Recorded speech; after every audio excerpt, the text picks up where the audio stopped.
Hello everyone, this is a mysterious reader. Today we will going to read a book called The Wonderful Wizard of Oz by L. Frank Baum.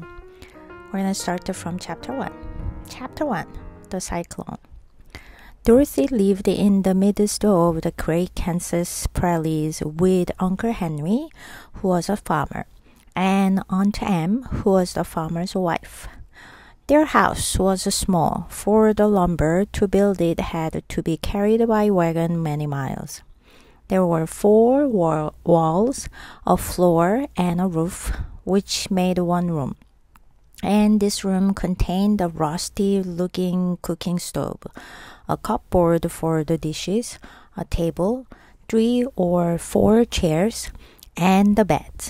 Uncle Henry and Aunt Em had a big bed in one corner, and Dorothy a little bed in another corner.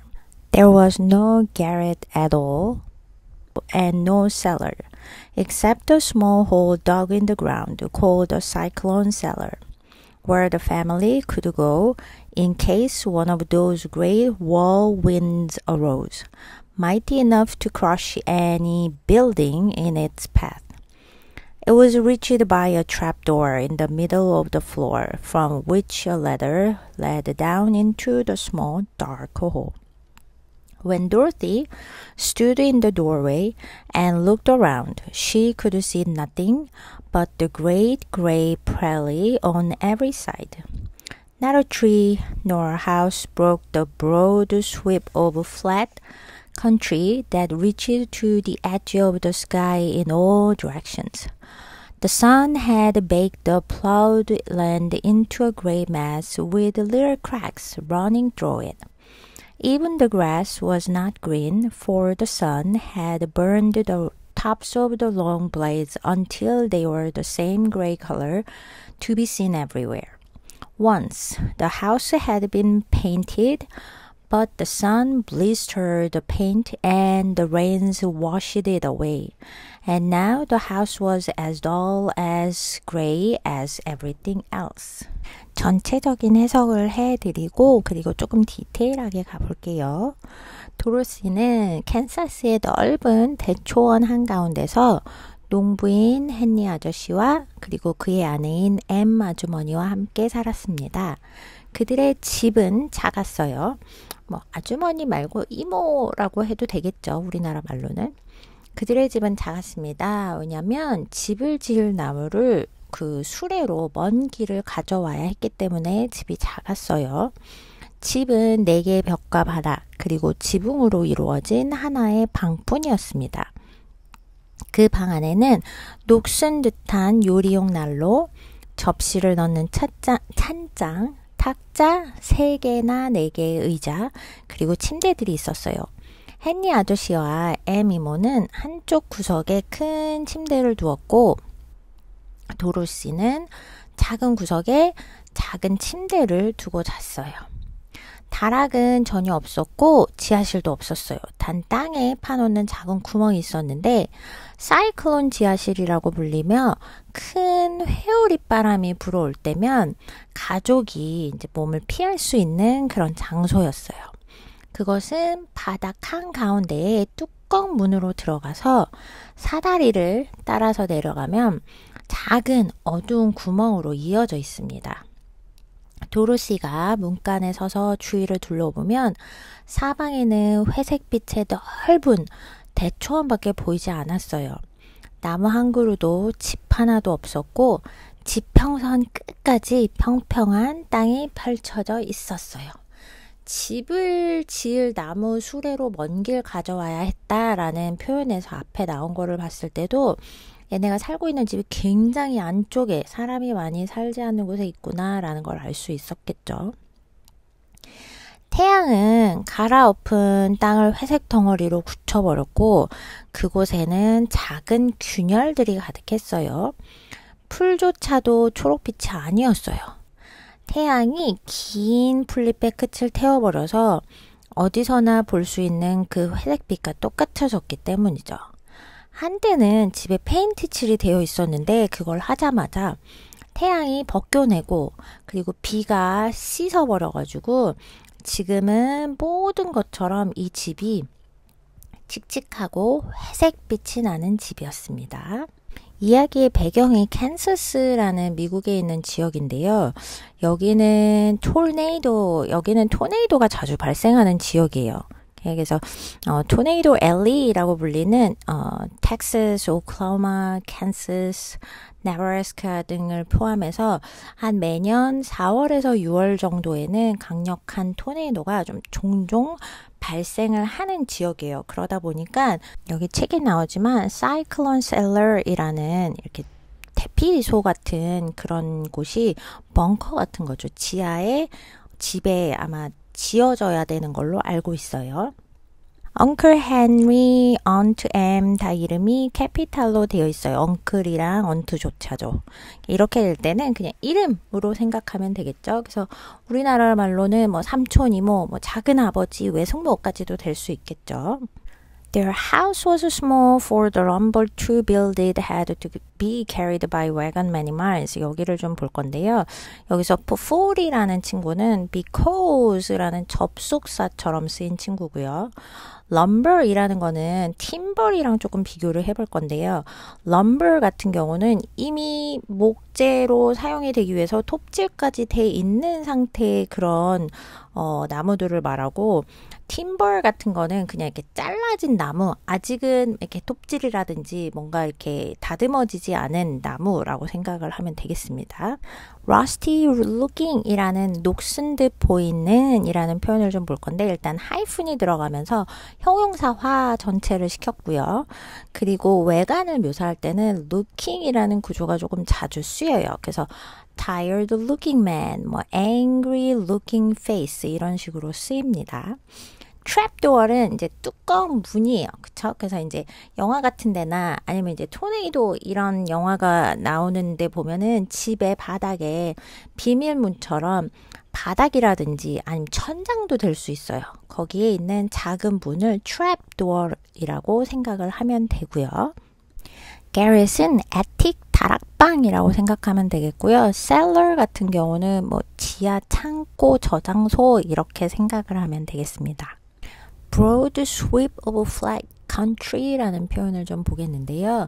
사실 sweep이라는 단어는 동사로 쓰이게 되면 이렇게 쓸다 바닥을 커다란 빗자루 같은 걸로 쓱쓱 쓰는 거, 뭐 털다, 청소하다 뭐 이런 식으로 쓰이는데 여기서는 그렇게 표현을 해석을 하게 되면 조금 말이 되질 않아요. 여기서 쓰인 sweep은 앞에 broad라는 단어랑도 같이 엮여서 넓게 펼쳐진 구역이라는 뜻으로 쓰였다고 생각하시면 편하세요. 그래서 예를 들어서 the sweep of the ocean이라고 하는 경우에는 넓게 펼쳐진 바다를 말하는 게 되겠습니다. The edge of the sky 여기서는 이제 하늘의 끝, 가장자리라고 하니까 지평선이라고 해서 앞에 나온 거랑 같이 아주 상징적이고 조금은 시적인 표현이에요. 그래서 끝없이 펼쳐진 곳이라는 것을 강조하고 있습니다.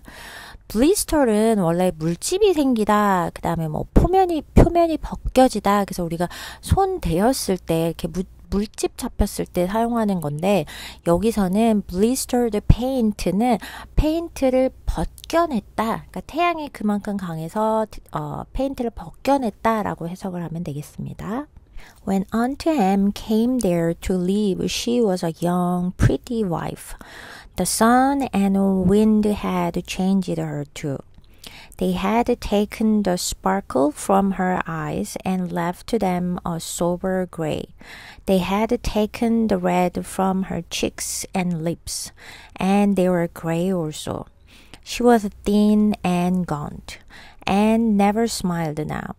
When Dorothy, who was an orphan, first came to her, Aunt Em had been so startled by the child's laughter that she would scream and press her hand upon her hurt whenever Dorothy's merry voice reached her ears. And she still looked at the little girl with wonder that she could find anything to laugh at. Uncle Henry never laughed.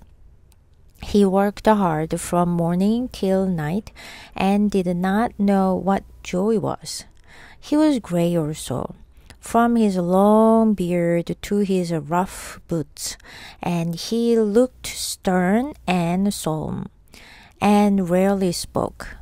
It was Toto that made Dorothy laugh, and saved her from growing as gray as her other surroundings. Toto was not gray. He was a little black dog with long silky hair and small black eyes that twinkled merrily on either side of his funny wee nose.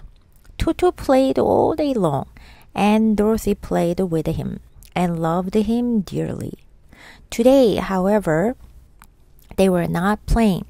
Uncle Henry sat upon the doorstep and looked anxiously at the sky, which was even grayer than usual. Dorothy stood in the door with Toto in her arms and looked at the sky too. Aunt Em was washing the dishes. Aunt Em이 그곳에 처음 왔을 때 그녀는 젊고 예쁜 아내였어요. 그런데 태양과 바람이 그녀마저 변하게 했습니다. 그들은 그녀의 눈에서 반짝임을 빼앗아갔고 대신에 차분한 회색빛만 남겨놨어요. 또 그녀의 뺨과 입술의 붉은 기운도 빼앗아가 버려서 그것들도 회색이 되었어요. 그녀는 야윈데다 수척해졌고 이제는 전혀 웃지 않았습니다.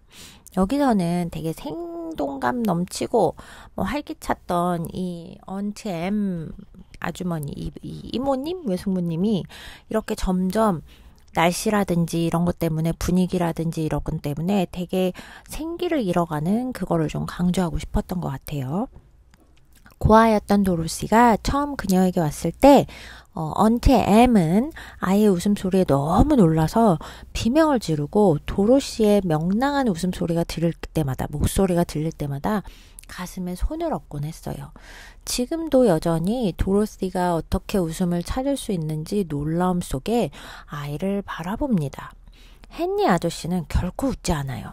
그는 아침부터 저녁까지 아주 열심히 일을 했고 즐거움이 무엇인지조차도 몰랐어요.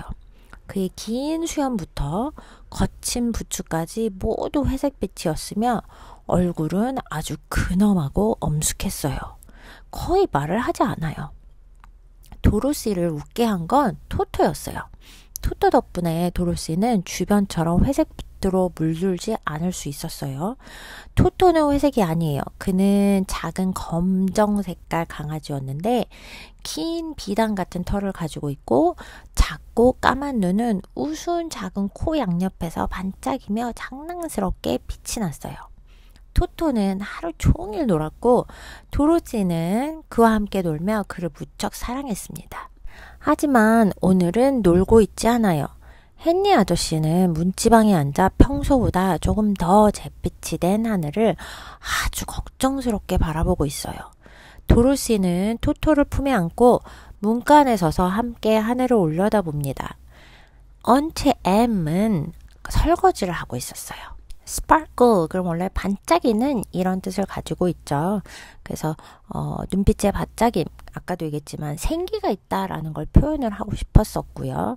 sober gray는 사실 차분하고 약간 무덤덤한 회색, sober은 사실은 술 취하지 않은 이란 뜻을 가지고 있는데 여기서는 술 취하지 않은 회색이라고 해석을 하면 좀 이상하죠.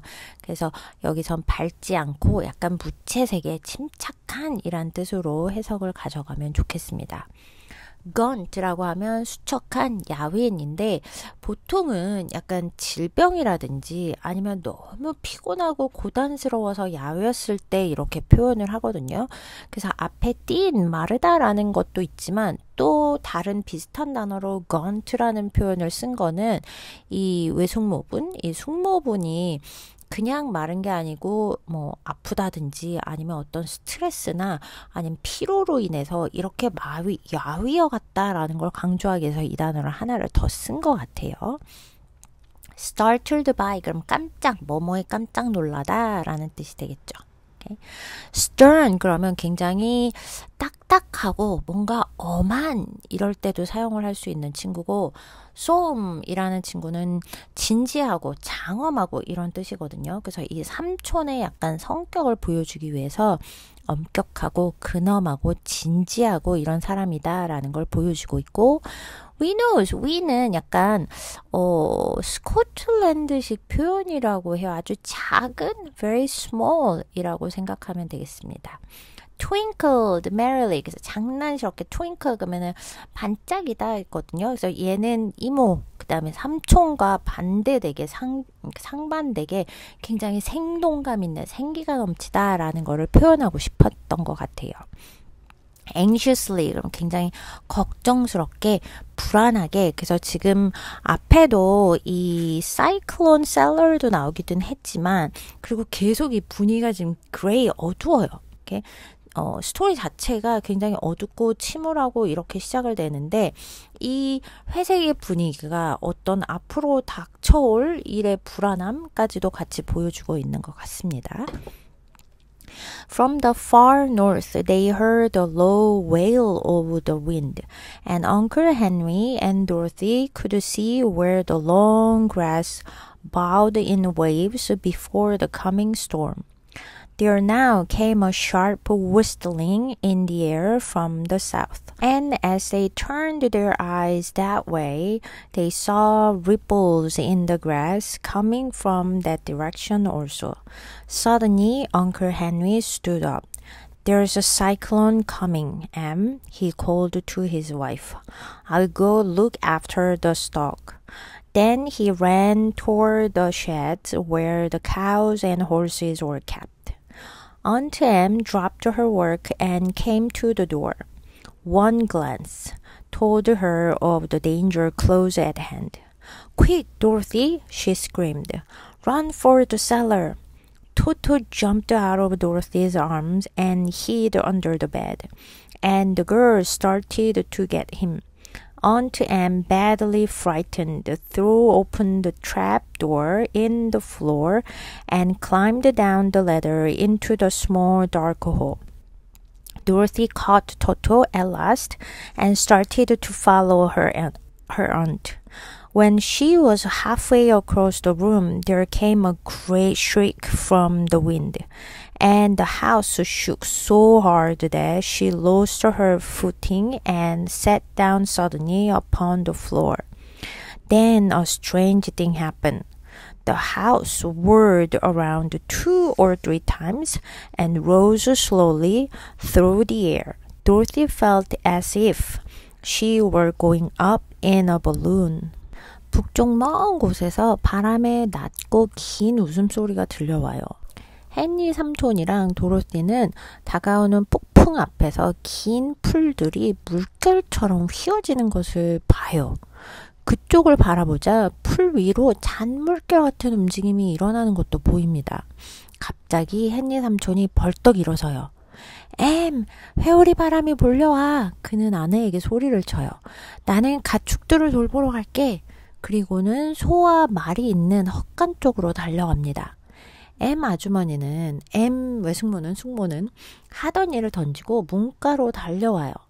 단 한 번의 시선으로 다가올 위험을 이 외숙모는 알아챕니다.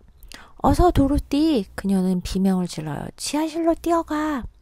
토토는 도로시의 품에서 뛰쳐나와 침대 밑으로 숨었고 도로시는 그런 토토를 잡으려고 막 이제 찾아다니기 시작을 합니다. 몹시 겁에 질린 엠 아주머니는 바닥에 뚜껑을 열고 사다리를 타고 작은 어두운 구멍 속으로 내려가요. 도로시는 마침내 토토를 붙잡았고 그 외숙모를 따라 숙모를 따라 내려갑니다. 그런데 한 반쯤 방을 건넜나요? 바람에서 엄청난 비명이 들려왔고 집은 심하게 흔들려서 도로시는 그만 중심을 잃고 바닥에 주저앉습니다. 그리고 나서는 이상한 일이 좀 일어나요.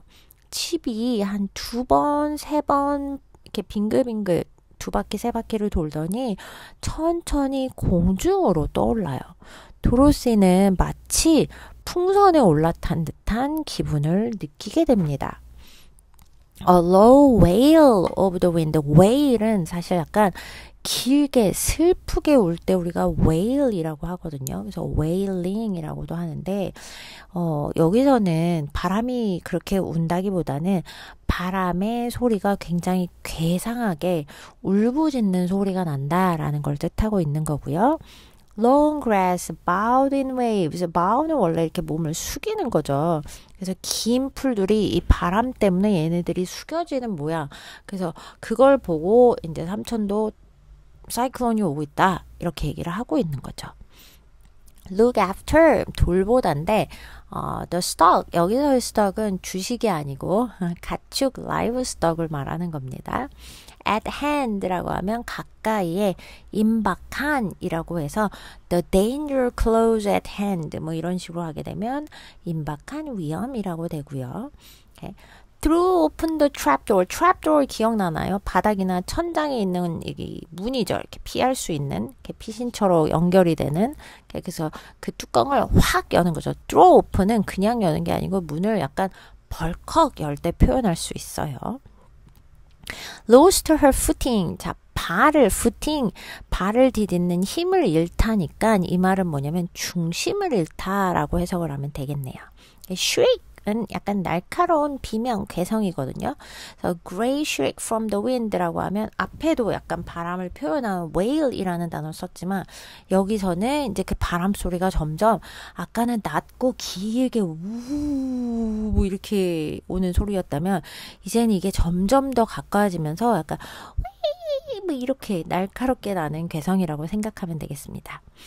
whirl around 그럼 이렇게 빙글빙글 돌다 회전하다 라고 표현이 되는 친구여서 발레라든지 아니면 뭐 스케이트라든지 이런 데서 이제 선수들이 빙글 돌 때도 이런 표현을 자주 씁니다. as if 마치 뭐뭐인 듯 이란 표현이죠. The north and south winds met where the house stood and made it the exact center of the cyclone. In the middle of a cyclone, the air is generally still, but the great pressure of the wind on every side of the house raised it up higher and higher until it was at the very top of the cyclone. And there it remained and was carried miles and miles away as easily as you could carry a feather. It was very dark, and the wind howled horribly around her, but Dorothy found she was riding quite easily. After the first few whirls around and one other time when the house tripped badly, she felt as if she were being rocked gently, like a baby in a cradle. Toto did not like it. He ran about the room, now here, now there, barking loudly. But Dorothy sat quite still on the floor and waited to see what would happen. Once, Toto got too near the open trapdoor and fell in, and at first the little girl thought she had lost him. But soon she saw one of his ears sticking up through the hole. For the strong pressure of the air was keeping him up so that he could not fall. She crept to the hole, caught Toto by the ear, and dragged him into the room again. Afterward, closing the trapdoor so that no more accident could happen. Hours passed away, and slowly Dorothy got over her fright. But she felt quite lonely, and the wind shrieked so loudly all about her that she nearly became deaf. At first, she had wondered if she would be dashed to pieces when the house fell again. But as the hours passed and nothing terrible happened, she stopped worrying and resolved to wait calmly and see what the future would bring. At last, she crawled over the swaying floor to her bed and lay down upon it, and Toto followed and lay down beside her. In spite of the swaying of the house and the wailing of the wind, Dorothy soon closed her eyes and fell fast asleep. 북쪽과 남쪽에서 불어온 바람이 집이 서 있던 곳에서 만나서 그 집을 사이클론의 정확한 중심에 두었어요. 사이클론의 중심부는 보통 고요하지만 집의 사방에서 밀려드는 강한 바람의 압력 때문에 집은 점점 더 높이 들어 올려집니다.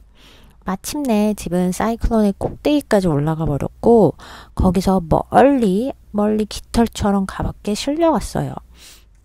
사방은 아주 어둡고 바람이 무섭게 불부졌지만 도로시는 의외로 꽤 편안하게 그 집을 이렇게 타고 있는 듯해 보였어요. 집이 처음 몇 바퀴 빙글 돌 때는 그리고 한 번 집이 아주 크게 기울었을 때를 제외하면 도로시는 마치 아기 요람에 흔들리듯이 부드럽게 흔들리는 기분이 들었어요. 근데 토토는 이 상황을 좋아하지 않아요. 그는 방 안을 이리저리 뛰어다니며 크게 짖어보지만 도로시는 바닥에 앉아서 이게 무슨 일이 일어날지 그냥 기다리고 있습니다. 한 번은 토토가 열린 지하실 문 가까이로 갔다가 그만 빠져버려요. 순간 도로시는 토토를 잃어버렸다고 생각을 하는데 근데 그 토토의 귀 한쪽이 구멍이로 이렇게 삐죽하게 올라와 있는 것을 봐요. 사방에 강한 바람이 토토를 떠받치고 있어서 얘가 떨어지지 않았던 거예요. 도로시는 살금살금 다가가서 토토의 귀를 잡아 끌어올려가지고 방 안으로 다시 데리고 들어옵니다. 그리고는 문을 닫아서 더 이상 사고가 나지 않게 만들어요. 시간이 몇 시간이고 흐르자 도로시는 처음에 두려움은 좀 잦아들었지만 외로움이 좀 몰려와요. 그리고 바람은 사방에서 무섭게 울부짖으며 그녀의 귀가 먹먹할 정도로 크게 소리를 칩니다. 소리를 낸다는 거겠죠. 처음에는 집이 땅에 떨어질 때 산산조각이 나버릴지도 모른다는 걱정을 했지만 시간이 흐르면서 아무런 끔찍한 일이 일어나질 않죠. 그래서 도로시는 걱정을 멈추고 차분히 미래에 무슨 일이 일어날지 기다리기로 마음을 먹어요. 마침내 그녀는 흔들리는 바닥을 기어가 침대에 가서 눕습니다. 토토도 따라와 곁에 누워요. 집이 흔들리고 바람이 울부짖는 가운데서 도로시는 곧 눈을 감고 깊이 잠들어 버립니다. Carried away like a feather 이라 그래서 여기서의 like는 뭐뭐처럼 이라고 생각하면 되겠죠. Okay, like Jenny 많이 들어봤겠죠. Okay. Lifted higher and higher 그러면 계속 이 사이클론으로 인해서 집이 계속 떠받들여지고 위로 올라가고 있는 상황을 지금 좀 강조하고 있고요. Okay. 그리고 winds howled terrifyingly like howl은 울부짖다 그래서 지금 앞에서 wail이라는 단어도 썼고 shriek라는 단어도 썼는데 여기서는 howl이라는 표현으로 또 바람의 소리 바람을 강조하고 있죠.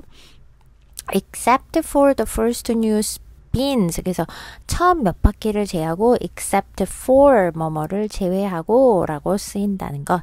cradle 그러면 아기 침대를 말합니다. as if 여기도 뭐뭐처럼 마치 뭐뭐인 것처럼 나오고 있죠. for a moment 그러면 순간 잠시라는 뜻을 가지고 있고 stick out 이라는 거는 뭔가 삐죽 올라오다 튀어나오다까지도 될 수 있습니다. supported by 라는 뜻을 써서 강한 바람이 떠받치고 있다 라는 부분 알 수 있고요. break into pieces 그럼 뭐가 산산조각이 나다 라는 표현입니다.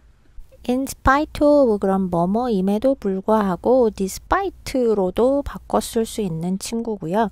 이 친구들 뒤에는 구만 올 수 있어요. So this is all about chapter 1. We're going to continue to read the chapter 2 next time. Until then, take care. Bye bye.